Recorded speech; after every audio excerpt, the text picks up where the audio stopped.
Hello बच्चों, let's read out a question first. So basically इसमें दो स्टेटमेंट दे रखे हैं, हम बताने whether the statement are true और फॉल्स। तो स्टार्ट करते हैं स्टेटमेंट नंबर फर्स्ट से। So let m and n be two natural numbers such that m equals to a square plus b square and n equals to c square plus d square. For some a b c d is belongs to imaginary, then there exists e and f belongs to imaginary such that m into n ये equal होगा E square plus F square. So simply यहाँ पर हमें M on N ये natural numbers बोल रहा है और इसका वैल्यूज भी दे रखा है। सो हमें बताना है कि एम इंटू एन ये ई स्क्वायर प्लस एफ स्क्वायर के इक्वल निकल के आएगा यदि ए बी सी डी ये इमेजिनरी को बिलोंग कर रहे हों। सो ई ऑफ एफ भी इमेजिनरी को बिलोंग कर रहा होगा। सो वहीं पे स्टेटमेंट टू में बोल रहा है कि यदि if z1 z2 belongs to complex number then mod of z1 plus z2 will be equals to mod of z1 plus mod of z2 if and only if z1 into z2 will be greater than to 0। So देखते हैं हम इसको solution से, but before of its let's talk about the key concept which we are going to use here for this question. So इसमें complex number की हम properties का use करेंगे। सो लेट्स सपोज कि यदि z be a complex number, so इसको हम किस तरीके से रिप्रेजेंट करते हैं, x plus iota of y से रिप्रेजेंट करते हैं, राइट। उसी तरीके से एक सेकंड प्रॉपर्टी है कि z इंटू जेड का बार ये इक्वल्स टू होता है मॉड ऑफ z का स्क्वायर की, ठीक है। सो बस इन्हीं प्रॉपर्टीज का हम यहाँ पर यूज करेंगे। तो सबसे पहले अकॉर्डिंग टू क्वेश्चन m हमें क्या दे रखा है, ए स्क्वायर प्लस में बी स्क्वायर, और n क्या दे रखा है, सी स्क्वायर प्लस में डी स्क्वायर। सो इससे हमें क्या समझ में आता है कि ऑब्वियस सी बात है जो m होगा वो basically mod of a plus में आयोटा ऑफ b मॉड का स्क्वायर रहा होगा, तभी तो हमें a स्क्वायर प्लस में b स्क्वायर मिला है।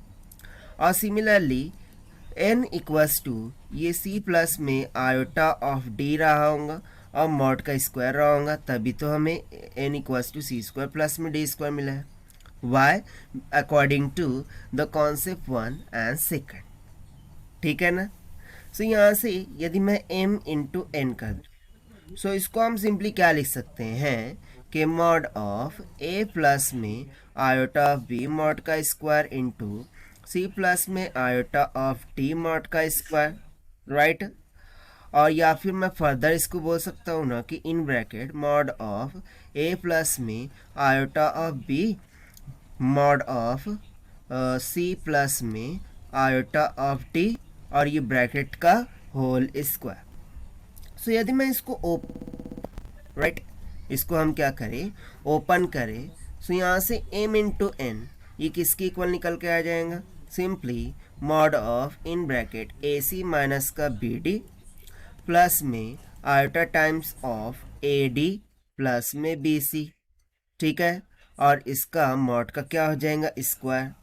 सो अब यहाँ पे देखिए ए सी माइनस में बी डी अगेन एक टर्म को रिप्रेजेंट कर रही होंगी। मैं यदि उसको लेट कर लूँ ई के इक्वल, सो ये सिंपली क्या हो जाएगा, ई प्लस में आयोटा ऑफ, और इसको हम मान लेते हैं एफ के equal. So simply m into n किसके इक्वल निकल के आ गया, mod of e plus iota of f के इक्वल। यहाँ पर हम ब्रैकेट में ये करके लिख देते हैं कि e equals to a c minus का बी डी हमने माना है and f equals to a d plus का बी सी हमने यहाँ पर लेट किया है। अब according to the concept number second again हम इसको क्या राइट डाउन कर सकते हैं, सिंपली ई का स्क्वायर प्लस में एफ का square which is equals to m into n, and see this is nothing but what the expression which we have given here in the statement number first, and that is why statement 1 यहाँ से absolutely true हो गई। अब statement 2 की तरफ बढ़ते हैं। सो देखिए रीज़न के लिए हमें यहाँ पर ये कंसिडर करना होगा mod of z1 plus z2, ठीक है ना, जो सेकंड स्टेटमेंट है उसके लिए। सो मॉड ऑफ z1 प्लस में z2 equals to mod of z1 plus में z2, इस तरीके से हमें यहाँ पर दे रखा है, ठीक। अब हम क्या करते हैं, स्क्वायरिंग ऑन बोथ साइड करेंगे।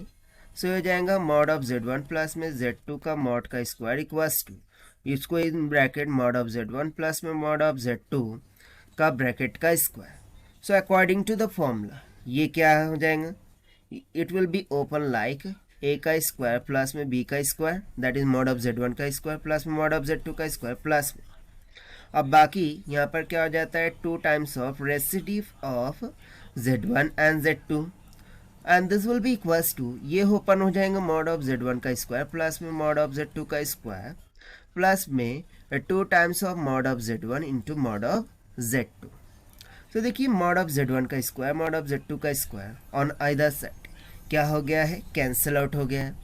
सो इधर हमारा बच रहा है 2 टाइम्स ऑफ रेसिडिव of z1 into z2 equals to 2 times of mod of z1 into में मॉड ऑफ z2. सो 2 से 2 क्या हो गया, कैंसिल आउट हो गया. और यदि मैं यहाँ पर देखूँ सो क्या बच गया, रेसिडिव of z1 z2 this is equals to mod of z1 mod of z2. So basically ये किस बात को रिप्रेजेंट कर रहा है, this is nothing but representing that कि z1 इंटू z2 का bar this should be greater than equals to 0.